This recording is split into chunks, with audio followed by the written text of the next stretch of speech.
Saadi نے مثال لکھی ہے، سوکنوں کی بات سناتے ہیں تو کہتے ہیں کہ ایک شخص نا مٹی کی بیوی بنا کے نا اس پہ دوپٹہ ڈال کے اپنی بیوی سے کہنے لگا یہ تیری سوکن ہے.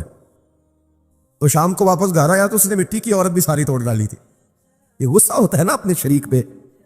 مشرکین مکہ رسول کریم صلی اللہ علیہ وسلم کے بارے میں معاذ اللہ باتیں کرتے تھے تو حضور اللہ کے دیے ہوئے علم سے انہیں جان لیا کرتے تھے. ایک دن وہ باتیں کر رہے تھے تو باتیں کرتے کرتے نا مشرکین مکہ نے عجیب بات کر دی. نادان تھے نا، جانتے نہیں تھے، عجیب بات کر دی. کہنے لگے آہستہ بولو، کہیں محمد صلی اللہ علیہ وسلم کا رب سن نہ لے. آہستہ بولو، اونچی بات نہ کرو، کہیں مصطفیٰ کریم علیہ السلام کا خدا سن نہ لے. تو اللہ نے آیت نازل کر دی، فرمایا نادانو وَأَسِرُّوا قَوْلَكُمْ أَوِ اجْهَرُوا بِهِ.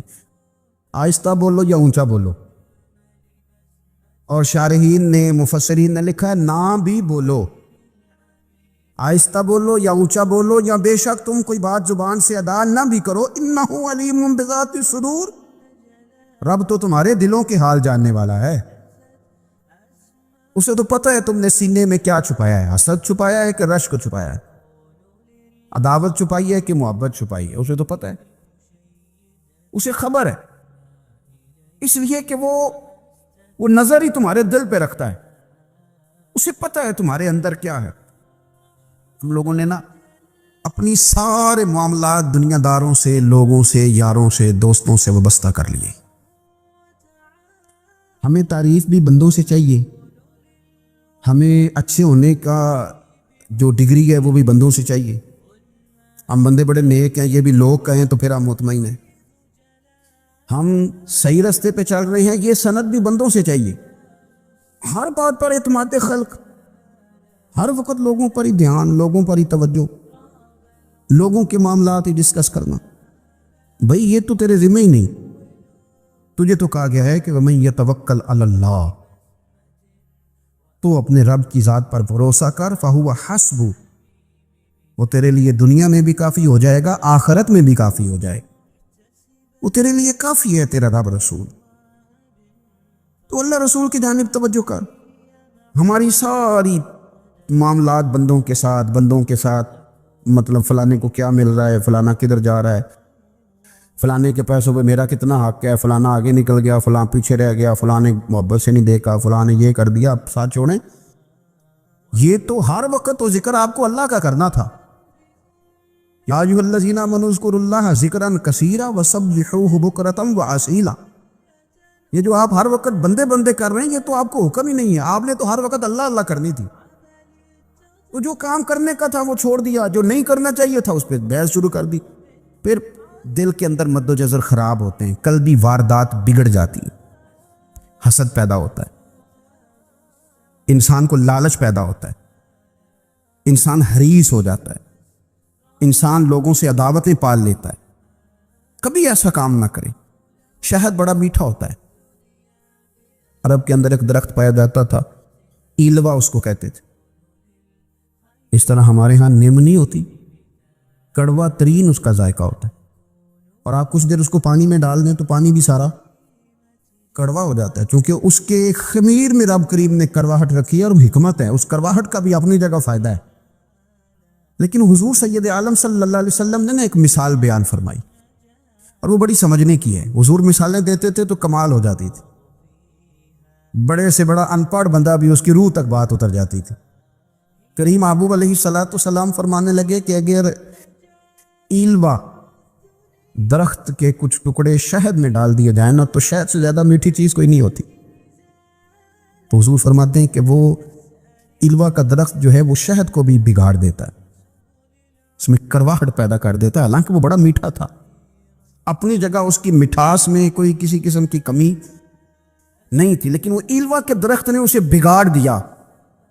اللہ کے محبوب فرماتے ہیں جس طرح ایلوا کا درخت شہد کو تباہ کر دیتا ہے نا، اس طرح حسد آدمی کے ایمان کو تباہ کر دیتا ہے. ایمان بڑی میٹھی چیز ہے، بڑی حسین چیز ہے، لیکن جب حسد آ گیا نا، حسد ہے کیا؟ حسد بندوں سے نہیں ہوتا، یہ سمجھ لیں. حسد کا مطلب، حسد کی لغوی تعریف یہ ہے کہ یہ سمجھ لینا کہ یا اللہ اسے نہیں دینا چاہیے تھا، مجھے دینا چاہیے. یہ تعریف ہے. تو حسد ہوتا کس سے ہے؟ حسد دراصل بندے پہ نہیں کیا جاتا، حسد کا معنی یہ ہے کہ آپ اللہ کی تقسیم پر اعتراض کر رہے ہیں. آپ کا کہنا یہ ہے کہ یا اللہ یہ تقسیم ٹھیک نہیں ہوئی، معاذ اللہ یہ ادھر چلا گیا، یہ تو ادھر آنے والی چیز تھی. تو یہ آپ نے ڈائریکٹ جو مقابلہ شروع کیا معاذ اللہ، یہ تو آپ نے اللہ کی تقسیم کے ساتھ شروع کر دی.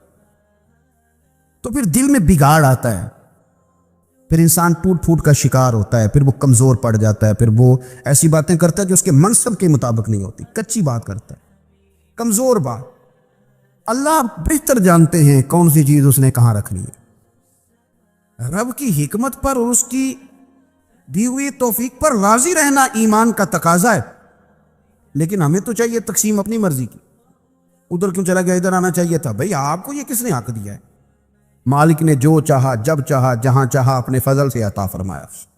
حسد، اور پھر اس کے اگر کوئی حسد نہیں کرتا تو لالچ شروع کر دیتا ہے. وہ کہتا ہے کہ یہ جو اس کا مال ہے اس میں میرا بھی حق تھا، یہ تو مجھے ملنا چاہیے تھا. آپ یقین کریں کہ بندے بندوں سے کم پیار کرتے ہیں، جیبوں سے زیادہ پیار کرتے ہیں. اس بندے کو تو کوئی نقصان نہیں جس کے ساتھ آپ نے تعلق رکھا ہوا ہے جیب کا، لیکن آپ بڑے کمزور ہو گئے. آپ جب لالچ کر لیا، نفسانیت میں آ گئے تو آپ کمزور پڑ گئے. آپ نے مطلب کیا، آپ کا کیا خیال تھا کہ رب کی بارگاہ سے کوئی کم ملنے والا تھا جو بندوں پہ اتنی توجہ کر لی؟ حضرت بہلول دانا رحمۃ اللہ علیہ نے کیا خوبصورت انداز ہے. رب کریم کے بندوں کی باتیں اللہ کے لشکروں میں سے لشکر. کیا سوچ تھی، کیا نظریہ تھا، کیوں یہ لوگ اتنے مضبوط تھے، فکری طور پر مضبوط تھے، فکری طور پر. ہارون رشید حج کر کے واپس آ رہا ہے، حضرت بہلول دانا راستے میں بیٹھے ہیں، ملاقات ہو گئی. کہنے لگا حضور کوئی حکم ہو تو بتائیے گا. فرمانے لگے کوئی نہیں، تو جا اپنا کام کر.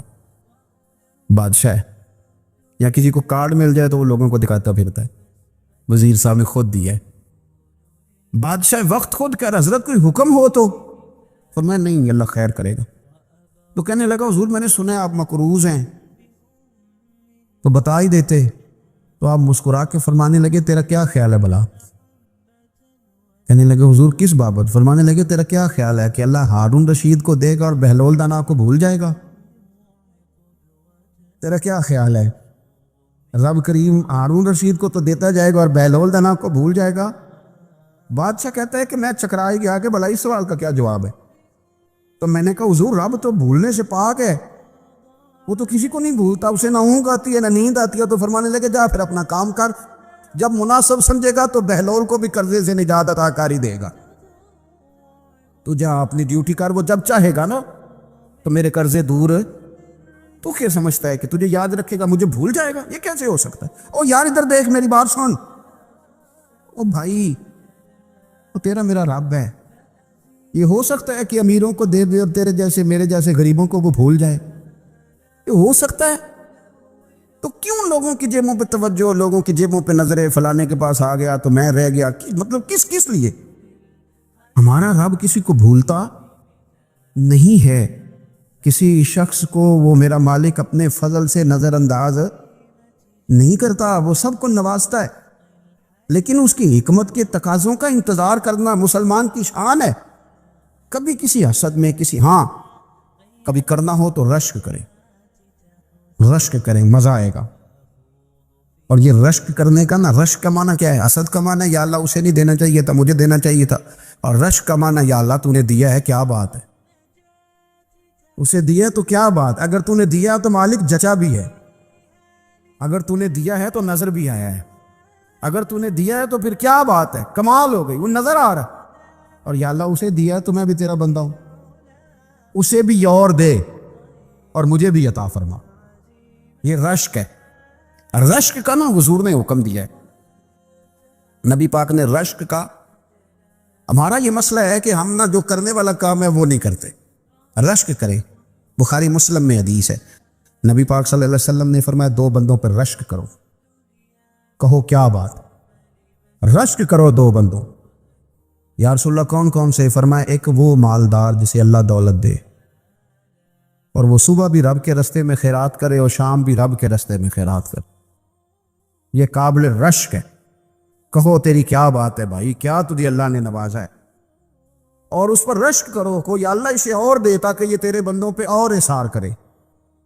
اور تیرے بندوں پہ سخاوت کرے، اور اللہ اس کے فیض تصدق ہمیں بھی عطا فرما۔ اور حضور فرماتے ہیں ایک مالدار پر جو صبح و شام سخاوت کرے، اور ایک اس عالم پر جسے اللہ قرآن کا علم دے، وہ صبح بھی لوگوں کو قرآن مجید کے ترجمے تفسیریں قرآن کے درس سکھائے، اور شام بھی لوگوں کو قرآن مجید کا درس عطا فرمائے۔ اس پر رشک کرو، کہو کیا بات ہے یار تیری، تجھے اللہ نے کتنا نوازا۔ قابل رشک لوگوں پر رشک کرو، ان کی تعریف کرو، ان کے لیے اچھے کلمات ادا کرو۔ معاشرے میں حسد پرموٹ ہوا ہے، اگر کبھی رشک پرموٹ ہوتا نا تو عزتیں بڑھ جاتی، محبتیں بڑھ جاتی، خلوص میں اضافہ ہوتا، لوگ ایک دوسرے کے قریب آتے۔ ہم نے کسی فضیلت والے کی فضیلت کو تسلیم کرنے سے انکار کر دیا، ہم نے کسی بڑائی والے کی بڑائی کو تسلیم کرنے سے انکار کر دیا، ہم نے حسد کیا، ہم نے لالچ کیا، ہم حریص ہوئے۔ اس کا نقصان یہ ہوا کہ لوگ ایک دوسرے کے پاس رہتے ہوئے پاس نہیں رہتے، ایک دوسرے کے ساتھ وقت گزار رہے ہوتے ہیں لیکن ان کے بارے میں رویے ان کے سخت ہوتے ہیں، لب و لہجہ تلخ ہوتا ہے۔ جب وہ کسی کے بارے میں بے لاگ تبصرہ پوچھا جائے تو غلط باتیں کرتے۔ رشک کریں، دیکھیں نا حضرت ابو بکر صدیق رضی اللہ، حضرت عمر فاروق رضی اللہ، ساری زندگی دوڑ لگی رہی۔ حضرت عمر کہتے ہیں میں نے ساری زندگی دوڑ لگائی ہے کہ ابو بکر سے آگے گزر گئے، لیکن یہ دوڑ حسد والی نہیں، یہ رشک والی۔ فرماتے میرا دل کرتا تھا کہ میں نیکیوں میں ابو بکر سے آگے گزرتا ہوں، حضور کے عشق میں ابو بکر سے آگے گزر جاؤں، نبی پاک علیہ السلام کی اولاد کی محبت میں ابو بکر سے آگے گزر جاؤں، میں نہ خیر کے کاموں میں آگے گزروں۔ کہتے ہیں میرا ساری زندگی رشک کا رشتہ رہا۔ یہ رشتہ شاندار ہے، اس پر عمل کریں، اس پر توجہ کریں، بجائے اس کے کہ یہ کہنا کہ استاد جی کا فلانے سے زیادہ پیار ہے۔ پیار کی وجوہات تلاش کر، مرشد فلانے پہ نظر رکھتے ہیں تو میرے بھائی وہ نوٹوں کی وجہ سے نظر نہیں رکھتے، تو وجہ تو تلاش کرنا، وجہ کیا ہے؟ تو اپنے آپ کو اس طرح کا بنا، تو اس طرح کی کیفیات پیدا کر اپنے اندر۔ ہم کیا کرتے ہیں کہ رشک کرنے کی بجائے حسد کرتے ہیں۔ حسد نہیں کریں، اپنے آپ کو سنواریں، وہ رشک کی وجہ سے آپ سنوار سکتے ہیں۔ نبی پاک علیہ السلام کی پیاری زوجہ ام المومنین سیدہ عائشہ صدیقہ، بڑی شان ہے اس خاتون، بڑی عظمت، ان راہوں کے صدقے جن رستوں سے سیدہ پاک کی سواریاں گزرا کرتی، کیا درجہ اللہ نے دیا ہے سیدہ عائشہ صدیقہ کو۔ کہتی ہیں حضور کا وصال میری گود میں ہوا ہے، اور مولا علی شیر خدا فرماتے ہیں میں نے حضور کو سب سے زیادہ عائشہ صدیقہ سے پیار کرتے ہوئے دیکھا ہے، اور عائشہ صدیقہ رضی اللہ تعالیٰ عنہ فرماتی ہیں میں نے حضور کو سب سے زیادہ فاطمہ الزہرا سے پیار کرتے تھے۔ یہ الگ ماحول ہے ان کا آپس میں۔ تو حضرت عائشہ صدیقہ اتنا بڑا مقام، لیکن وہ فرماتی ہے میں نے ساری زندگی سیدہ خدیجہ الکبریٰ پہ رشک کیا۔ میں نے کہا کیا بات تھی اس خاتون کی، جو وصال کر گئیں، لیکن شاید کو دن خالی جاتا ہو کہ مدینے والے ان کی وفاؤں کا ذکر نہ کریں، شاید کوئی خالی دن جاتا۔ کہتی ہے میں نے اتنا قابل رشک ماحول نہیں دیکھا۔ ایک دن حضور گھر میں گوشت لائے اور مجھ سے فرمایا عائشہ گوشت پکاؤ، تو میں اسے صاف کرنے لگی تو حضور فرمانے لگے شوربہ ذرا زیادہ کرنا۔ میں نے اس کی حضور کیا کچھ مہمان آئیں گے گھر میں؟ تو فرمایا نہیں عائشہ، مدینہ منورہ میں نا مجھے پتہ چلا ہے خدیجہ الکبریٰ کی کچھ سہیلیاں آئی ہیں، تو شوربہ بنا، میں انہیں پہنچاؤں گا، خدیجہ کی سہیلیوں کو شوربہ زیادہ پکا ذرا۔ حضرت عائشہ صدیقہ کہتی ہے میں نے بڑے نرم لب و لہجے میں بڑی بنا سوار کے مسجع مکفّع چن کے جملے بات کی۔ میں نے عرض کی حضور سنا ہے وہ آپ سے 15 سال عمر میں بڑی تھی، نکاح بھی پہلے ہو چکا تھا، اور بتاتے ہیں لوگ کہ بظاہر کوئی حسن و جمال بھی اس ماحول کا نہیں تھا۔ حضور اللہ نے آپ کو جوان اور خوبصورت بیویاں دی ہیں، پر میں جب بھی سنتی ہوں جناب خدیجہ کا ذکر ہی سنتی ہوں۔ میں نے رشک کے انداز میں کہا، کہتی میں بات کیا کہ خاموش ہو گئی۔ اب جب میں نے نظر اٹھا کے دیکھا تو حضور کی آنکھوں میں آنسو، نبی پاک صلی اللہ علیہ وسلم کا یہ انداز دیکھا تو میں نے کہا حضور میں رب رسول کی بارگاہ میں توبہ کرتے، اب تو رو دیے۔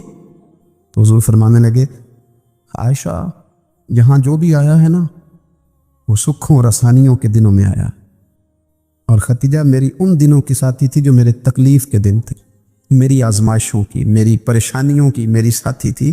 جب لوگ مجھے تکلیف دیتے تھے، میں گھر جاتا تھا تو مجھے کہتی تھی حضور آپ تو صلہ رحمی کرتے ہیں، غریبوں کا بوجھ اٹھاتے ہیں، آپ تو لوگوں کے ساتھ محبت سے پیش آتے ہیں، حضور آپ پریشان نہ ہو، آپ کا رب آپ کو ہمیشہ عزت ہی عطا فرمائے گا۔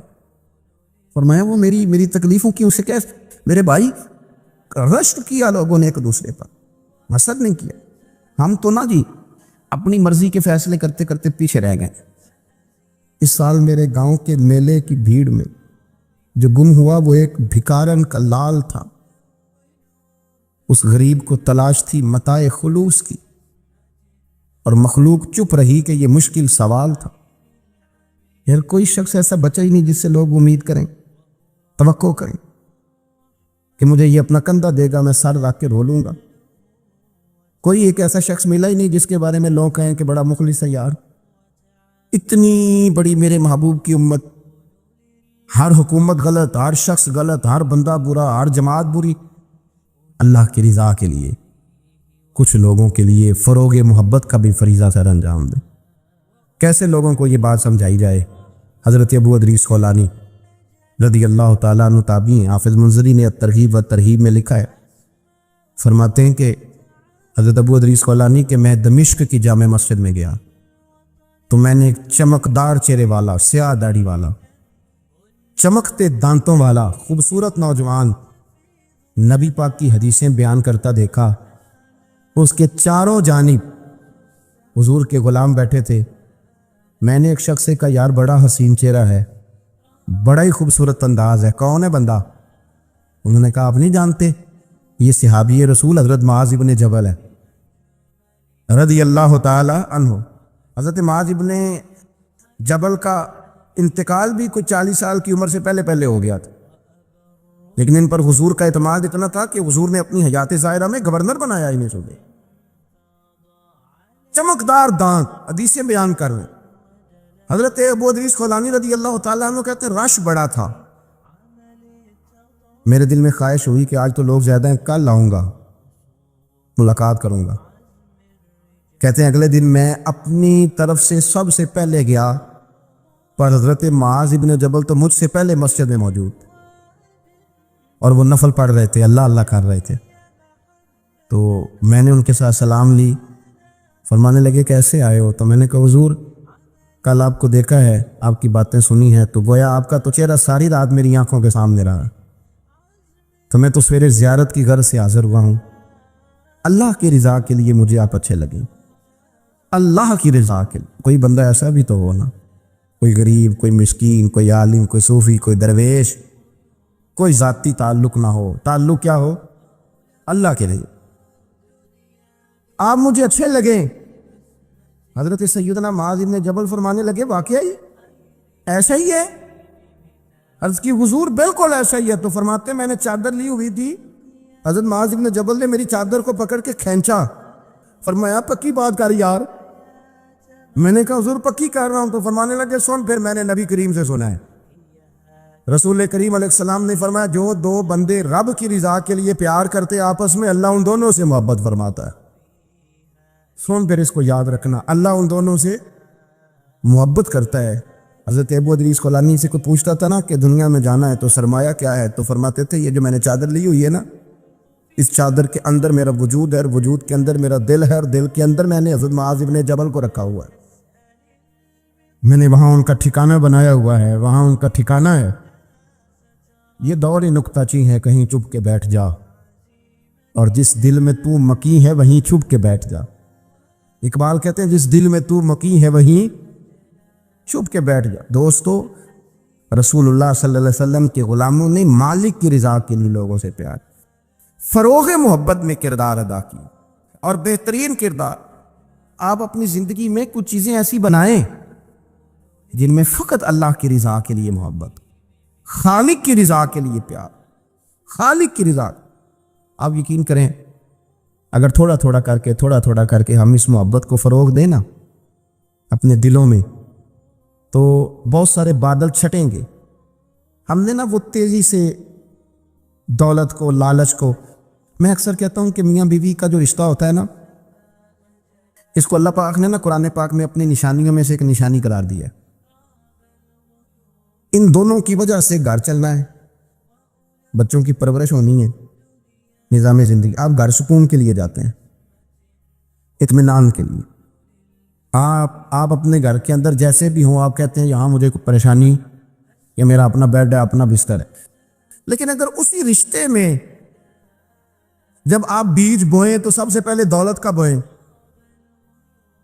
اگر لڑکے والے یہ لالچ کرتے ہیں نا، لڑکی کیا لے کے آئے گی، تو لڑکی والوں کا بھی لالچ ہوتا ہے کہ لڑکا کماتا کیا ہے۔ ان کو بھی پتا ہوتا ہے کہ کتنے پیسے لاتا ہے، کیا کمائی ہے، کتنا کچھ جھاڑو پھیر لیتا ہے۔ آپ نے جب بنیاد یہ رکھی، مجھے دیانتداری سے بتانا کہ پورا نیک ہو، پورا شریف ہو، پورا پرہیزگار ہو، لیکن دولت صحیح نہ کماتا ہو تو رشتہ آسانی سے ہو جاتا ہے۔ وہ بس سارا کچھ ٹھیک ہے، چلو کمائی تھوڑی سی کم ہے، وہ مشکل سے گزارا ہوگا، وہ کہتے ہیں نہیں جی نہیں، بھوکے تو نہیں نہ مرنا۔ کیوں؟ ہم نے اس کے اندر جب دولت کو شامل کر لیا، آ گئی دولت، تب جس رشتے کی بنیادی دولت پہ ہوگی وہاں آپ وفا تلاش کریں گے، وہاں ہم خلوص تلاش کریں گے، وہاں ہم للہیت تلاش کریں گے۔ اللہ کرے ہو جائے، لیکن ہمارے مائنڈ سیٹ میں یہ بات ہوتی ہے کہ یہ جو معاملہ ہے یہ گڑبڑ ہے۔ اگر رضا الہی مقصود ہو، اگر اللہ کی رضا مقصود ہو، حضرت فاطمہ بنت قیس ایک صحابیہ تھی، انہیں طلاق ہو گئی، ان کے لیے دو رشتے آئے، ایک حضرت عبد الرحمن ابن عوف کا مالدار ترین آدمی تھے، اور ایک حضور کے غلام تھے، وہ بڑے غریب تھے، مسکین تھے۔ ان کے والدین کی خواہش تھی کہ عبد الرحمن ابن عوف سے شادی ہو جائے، وہ بھی تو بڑے نیک ہیں، پارسا ہیں، عشرہ مبشرہ ہیں۔ حضرت فاطمہ بنت قیس نے کسی بندے کی ڈیوٹی لگائی، کہنے لگی پتہ کرو نبی پاک کی رضا کیا ہے، حضور کی رضا کدھر ہے؟ تو پتہ چلا حضور کی خواہش غریب کی طرف ہے۔ تو وہ خاتون اپنے ماں باپ کو کہنے لگی میرا نا اس غریب سے رشتہ کرا دو۔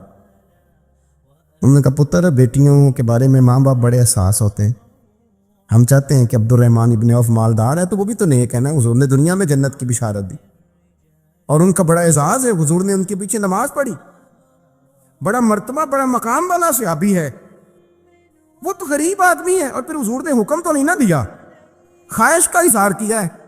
اس بی بی کے جملے بڑے شاندار ہیں، کہنے لگی آپ مجھے اللہ کی رضا کے لیے نا میرے نبی کے حوالے کر دیں، مجھے امید ہے اللہ رسول مجھے کبھی ضائع نہیں فرمائیں گے، مجھے حوالے کرے رسول کائنات۔ چھوڑیں کو ضروری ہے دنیا داری ہر طرف دیکھنا، کہیں کوئی کام ایسا بھی تو ہونا جو محبت کے زور پہ ہو، جو محبت کے لیے ہو۔ کوئی ہمارے پاس بڑے سارے لوگ آتے ہیں، بڑے سارے لوگ آتے ہیں، اور ہم اس قابل بھی نہیں جتنے لوگ آ جاتے، میں صحیح کہہ رہا ہوں، بالکل کوئی حیثیت نہیں، 1% بھی۔ جب پلٹ کے دیکھتے ہیں تو شرم آتی ہے کہ یار اتنی دور سے بندہ چل کے آ گیا، اس کو کیسے سمجھائیں، کس طرح کر کے۔ تو ایک آدھ دن پہلے ایک بزرگ آ گئے، اور وہ اچھے صاف ستھرا ان کا مزاج تھا، بڑے شاندار، تو میں زیارت کے لیے ہوں، تو میں نے کہا زیارت شیارت والا تو کھاتا کوئی نہیں، چلو آپ آ گئے ہیں تو کوئی حکم کریں۔ تو کہنے لگے کوئی حکم نہیں، میں اللہ کی رضا کے لیے آیا ہوں۔ یہ کوئی تقریر نہیں تھی، ایک خطبہ نہیں تھا، نہ ان کے سامنے سپیکر تھا، نہ وہ شور کر رہے تھے، نہ وہ نعرے لگوا رہے تھے، نہ وہ ہاتھوں پہ ہاتھ مار رہے تھے۔ اور اس بندے نے کہا اللہ کی رضا کے لیے آیا ہوں، تو وہ بھی رو پڑے تو میں بھی رو پڑا، ختم ہو گئی بات۔ اب بات کو سمجھیں، یہ اتنا تگڑا رشتہ ہے نا یار۔ کسی رشتے کے بیچ برادری ہوتی ہے، کسی رشتے کے بیچ خاندان ہوتا ہے، کسی رشتے کے بیچ قبیلہ ہوتا ہے، کسی رشتے کے بیچ رنگ نسل ہوتی، وہ کتنا تگڑا رشتہ ہے کہ دو بندوں کا رشتہ ہو، ایک بیچ میں خدا ہو، دوسرے محمد مصطفیٰ ہو۔ آپ کتنا اسے مضبوط رشتہ سمجھیں گے جس کے بیچ اللہ رسول ہو۔ اتنا تگڑا رشتہ، اتنا مضبوط تعلق، اتنی وسعت اس کے اندر، اللہ کی رضا کے لیے۔ حضرت موسیٰ کلیم اللہ علی نبینا علیہ الصلوۃ والسلام سے رب کریم نے فرمایا، کہا اے موسیٰ میری رضا کے لیے بھی کوئی کام کیا ہے؟ حضرت موسیٰ علیہ السلام نے عرض کی یا اللہ میں نے تبلیغ کی، تو فرمایا وہ تو آپ کی ذمہ داری تھی۔ امام غزالی نے روایت لکھی ہے، اے اللہ میں نے آپ کے تمام احکامات پہ عمل کیا، موسیٰ وہ تو آپ نے کمال کیا، اللہ کے پیغمبر ہیں، تو میری رضا کے لیے تو یا اللہ تیری رضا کے لیے کیا ہے؟ تو رب کریم نے فرمایا کسی بندے سے صرف اس لیے پیار کیا ہے کہ وہ اللہ کا بندہ ہے، فقط اس لیے پیار کیا ہو کہ وہ اللہ کا بندہ ہے، فقط اس لیے۔ میرے عزیز آپ بات کو سمجھیں، زندگی میں فروغ محبت پر کچھ کام کریں، کچھ تھوڑا سا کوشش کریں گرد جھاڑنے کی، کچھ گرد جھاڑنے کی۔ ہم نے نا ایک سٹیٹس بنا لیا ہے، اب تو مسلمان پہلے فرقوں میں بٹے، قبیلوں میں بٹے، اب شہروں میں بٹ گئے۔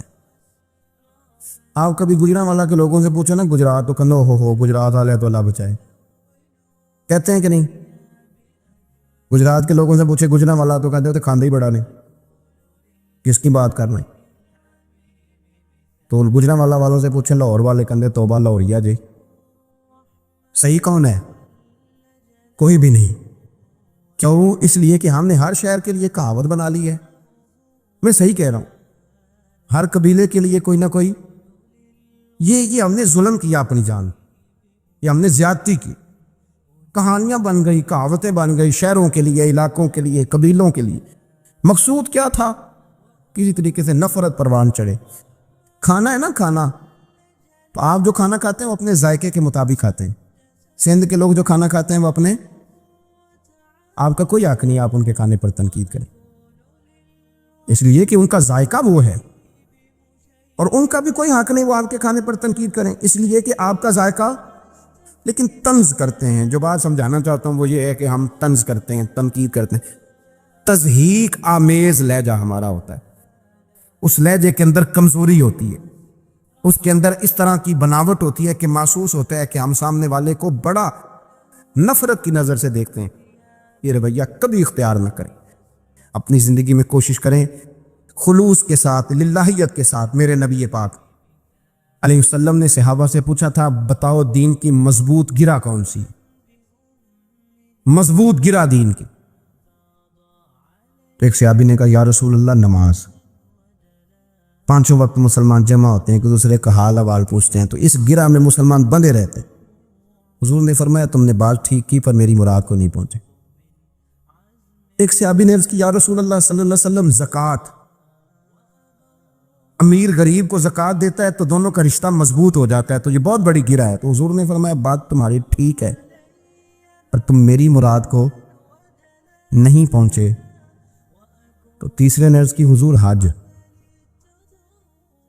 مختلف رنگوں کے، قبیلوں کے، نسلوں کے، علاقوں کے لوگ آتے ہیں، ایک ہی لباس پہنتے ہیں، ایک ہی بولی بولتے ہیں، لبیک اللہم لب۔ تو یہ بہت بڑی مضبوط گرہ ہے۔ نبی پاک صلی اللہ علیہ وسلم نے فرمایا بات تمہاری ٹھیک ہے پر تم میری مراد کو نہیں پہنچے۔ تو صحابہ نے عرض کی حضور پھر آپ ہی بتا دیں کہ اسلام کی مضبوط گرہ کون سی ہے جس میں مسلمان جڑ جائیں گے؟ نبی پاک نے فرمایا مضبوط گرہ محبت ہے، اللہ کی رضا کے لیے پیار کرو، لوگوں سے پیار کرو۔ کوئی بندہ پھر تمہیں تلخ بھی ملے گا نا تو تم چونکہ اس کے لیے نہیں کر رہے، اللہ کے لیے کر رہے، تو پھر تمہارے لیے سہنا بھی آسان ہو جائے گا، دیکھنا اور پرکھنا بھی آسان ہو جائے گا۔ رضائے الہی کی خاطر لوگوں کا پیار بخاری مسلم میں ہے۔ نبی پاک علیہ السلام نے فرمایا ایک شخص اپنی بستی سے چلا لمبے سفر پہ دوسری بستی جانے کے لیے، تو رستے میں فرشتہ ملا انسانی شکل میں۔ اس نے پوچھا کہاں جا رہے ہو؟ اس نے کہا اپنے بھائی سے ملنے جا رہا ہوں۔ فرشتہ پوچھنے لگا اس کا کوئی احسان ہے تمہارے اوپر، کوئی لین دین ہے؟ اس نے کہا نہیں۔ تو کہا پھر کیوں اتنا لمبا سفر کر رہے ہو؟ تو کہنے لگا یار میں اللہ کی رضا کے لیے اس سے پیار کرتا ہوں، اللہ کی رضا کے لیے، تو اس لیے جا رہا ہوں۔